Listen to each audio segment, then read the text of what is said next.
ஒரு தோட்டக்காரன் அந்த தோட்டத்துக்கு போகும்போது ஒரு நாள் யூஸ் ஆகாத ஒரு மரத்துண்டை பார்க்குறான். அதை வீட்டுக்கு எடுத்துகிட்டு வரான். வீட்டுக்கு எடுத்துகிட்டு வந்துட்டு ஒரு மரவெட்டியை கூப்பிட்றான். இது எதுக்காவது யூஸ் ஆகுமான்னு கேட்கும்போது அவன் சொல்கிறான், ஒரு 4 பீஸ் ஆக்குனா ஏதாவது வீட்டில் சமையல் வச்சுக்கலான்னு சொல்லிட்டு அப்படின்னு சொல்லிட்டு அவன் போயிடுறான்.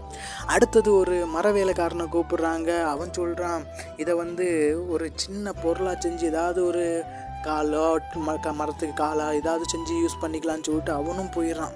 அடுத்த ஒரு சிற்பி வரான். அவன் பார்க்குறான். அவன் கண்ணுக்கு மட்டும் இந்த மரம் ஏதோ ஒரு வித்தியாசமாக தெரியுது. அதை எடுத்துகிட்டு போகிறான். அந்த மரத்துக்குள்ளே இருக்கிற ஏதோ ஒன்று அவன் வித்தியாசமாக பார்த்துட்டான்.